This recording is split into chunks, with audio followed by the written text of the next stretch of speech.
లోక్సభ సమావేశాలు ప్రారంభమయ్యాయి. లైవ్ లో చూద్దాం. AP wrote to Government of India, KRMB instructed Telangana Genco to stop power generation. In spite of board's order, even today power generation is continued without building water level in Srisalam Dam, thereby worstly affecting the Rayalaseema districts, the Nellore Prakasham district and also Chennai drinking water purpose. Considering the above facts, will the Government of India and KRMB strictly enforce the order passed by the KRMB to stop untimely power generation by Telangana Genco, and will it protect the farmers' interest and drinking water interest of the people of Andhra Pradesh and also of Chennai city, sir? धन्यवाद सभापति महोदय। माननीय सदस्य ने जो प्रश्न खड़ा किया है तेलंगाना आंध्र प्रदेश के किसानों, रायलसीमा के किसानों को लेकर के, मैं उससे पूर्णतः सहमत हूँ। KRMB जो रेगुलेटरी बॉडी है as per Andhra Pradesh reorganisation act, उस रेगुलेटरी बॉडी के 9th मीटिंग में ये तय किया गया था कि power generation will be incidental to irrigation and drinking water requirement. जब इरिगेशन और ड्रिंकिंग वाटर के लिए पानी की आवश्यकता होगी, केवल और केवल तभी पानी जो है बांध से छोड़ा जाएगा। आंध्र प्रदेश के माननीय मुख्यमंत्री जी का पत्र मुझे प्राप्त हुआ था और साथ ही साथ में आंध्र प्रदेश के माननीय मुख्यमंत्री जी ने KRMB के चेयरमैन को भी पत्र लिखा था। हमने उसके कंटेक्स्ट में वापस प्रश्न का जवाब भी लिखा है। हमने बार बार उनको जो है KRMB के माध्यम से भी और डायरेक्ट जेनको को लिख करके ये कहा गया है कि आप पावर जनरेशन को तुरंत बंद करें, लेकिन बंद करने के बजाय जेनको ने ये लिख दिया है कि अभी हम इसको बंद नहीं कर रहे हैं, फुल स्विंग पे तीनों प्लांट ऑपरेट करने चाहिए। हमने एक बार फिर तेलंगाना सरकार को चिट्ठी लिख करके कहा है कि इसे बंद किया जाना चाहिए।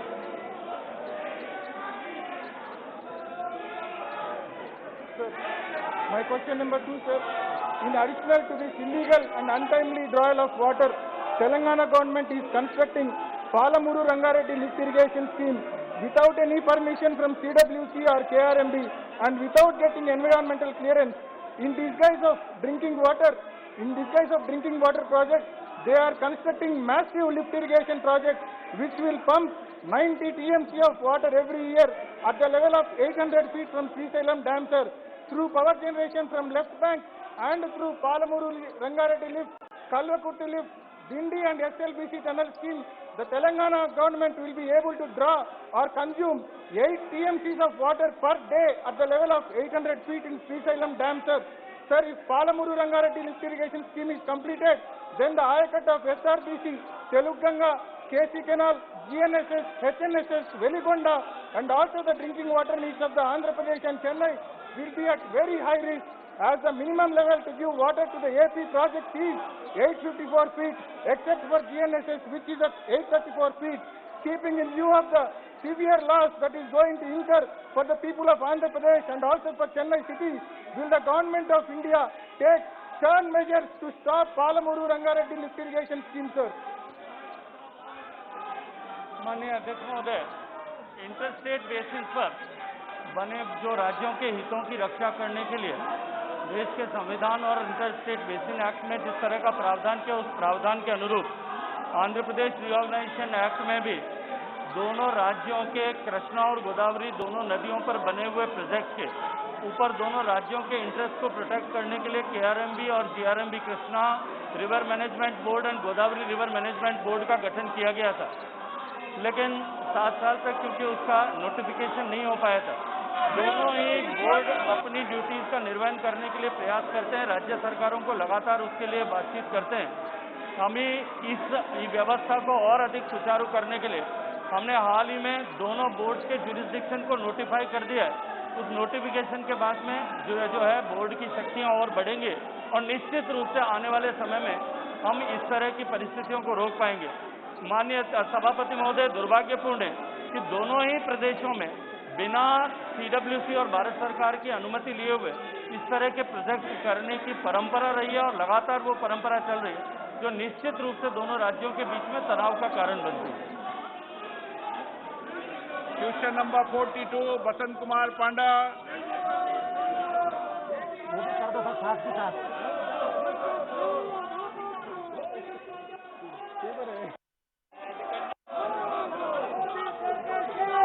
रखा गया है।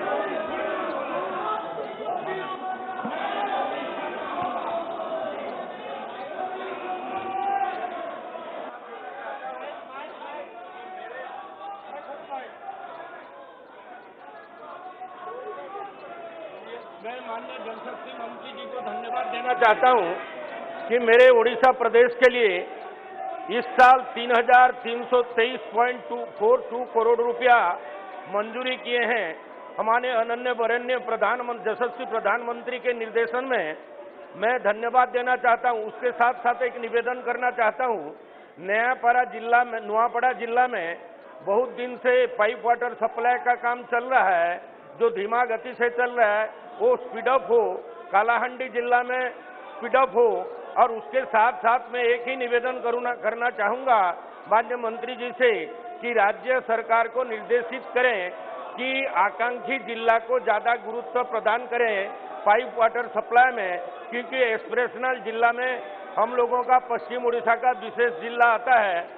मेरा निवेदन स्वीकार करें और राज्य सरकार को डायरेक्शन नंबर 48, 50 और 60 को क्लब किया जाता है। माननीय मंत्री जी।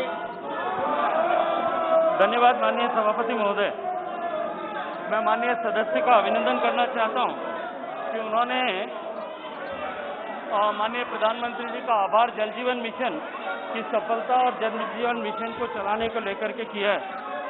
माननीय सभापति महोदय, जल क्योंकि राज्यों का विषय है, सामान्य रूप से राज्यों को ही अपने जिलों में प्राथमिकता के साथ में काम करना सुनिश्चित करने का अधिकार है, लेकिन साथ ही साथ हम लगातार इन सारे विषयों पर निगरानी रखते हुए राज्यों के साथ में मिलकर के इन विषयों को आगे बढ़ाने के लिए काम करते हैं। जहां तक एस्पिरेशनल डिस्ट्रिक्ट की माननीय सदस्य ने चर्चा की है, एस्पिरेशनल डिस्ट्रिक्ट को प्राथमिकता के साथ में हमने जल जीवन मिशन में लागू करने के लिए काम जो है ऑलरेडी प्रारंभ कर दिया है। और मैं आपका खुशी के साथ में आप सबके साथ में और आपके माध्यम से सदन के और देश के साथ में साझा करना चाहता हूं कि हमने एस्पिरेशनल डिस्ट्रिक्ट में जिस गति से काम किया है, पूरे देश की एवरेज गति के कंपैरिजन में यदि मैं देखूं तो एस्पिरेशनल डिस्ट्रिक्ट में ज्यादा कनेक्शंस मिले हैं। और ऐसे पिछड़े हुए जिले जो सामान्यतः विकास की दौड़ में पिछड़ गए थे, उनके परिवारों की माताओं बहनों को इस आजादी के 75वें वर्ष में हम इस ड्रेजरी के अभिशाप से मुक्त करा पाएं, पानी ढोने के अभिशाप से मुक्त करा पाएं, इसके लिए हम संकल्पबद्ध होकर के काम कर रहे हैं। क्वेश्चन नंबर 48, 50, 60 क्लब किया जाता है। माननीय सदस्य तिरुन बिट्टू सारसर, डीन कुरियाकोस, नियाल चंद चौहान। अध्यक्ष महोदय, धन्यवाद अध्यक्ष महोदय। मैं देश के प्रधानमंत्री जी का धन्यवाद करना चाहूँगा कि उनके नेतृत्व में माननीय जल शक्ति मंत्री जी ने नदियों के बढ़ते हुए दूषित जो औद्योगिक इकाइयाँ हैं उन पे कड़ी से कड़ी कार्रवाई करने के लिए कोशिश की है।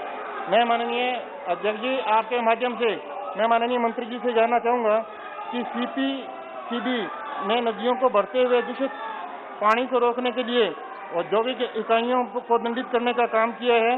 उसकी रिपोर्ट क्या केंद्र सरकार को सौंपी है? क्या CBCB और पंजाब पोल्यूशन बोर्ड जो PPCB है, जिसने राजस्थान को दिए जाने वाला सदस्यगण पानी औद्योगिक इकाइयों का। मैं आपसे पुनः आग्रह करूंगा, ये सदन चर्चा और संवाद के लिए इसकी उचित मर्यादा रही है। आपको जनता ने तख्तियां और नारेबाजी करने नहीं भेजा है। आप जनता की समस्या उठाएं, उनके अभाव उठाएं, चर्चा करें और जनता की समस्या का समाधान सदन के माध्यम से करें। मैं पुनः आपसे आग्रह करूंगा कि आप अपनी अपनी सीट पर जाएं। मैं आपको पर्याप्त समय, पर्याप्त अवसर हर मुद्दे पर दूंगा, लेकिन आप अपने अपने आसन पर जाएं। ये सदन चर्चा संवाद के लिए तख्तियां नारेबाजी करना, सदन से बाहर चले जाएं, वहां नारेबाजी करें। नहीं, उचित नहीं है, गलत तरीका है। आप चर्चा करें, सदन पे विषय उठाएं। ये नारेबाजी, तख्तियां सदन में करना उचित नहीं है। ये सदन आपका अपना है, इसकी मर्यादा बनाने की आपकी जिम्मेदारी है। आप अगर मर्यादा नहीं बनाएंगे तो लोकतंत्र मजबूत नहीं होगा। लोकतंत्र सशक्त मजबूत जब ही होगा जब संसद में चर्चा और संवाद होगी। मैं माननीय सदस्यों आपसे पुनः निवेदन कर रहा हूं, आप अपने अपने आसन पर जाएं। आप जिस विषय पर आप चिल्ला रहे हैं उस विषय पे मैं चर्चा कराने को तैयार हूं। आप जाकर बैठे आसन पे, आप चर्चा करना है, तख्तियां ले रहना है। सदन की कार्रवाई 12 बजे तक के लिए स्थगित की जाती है।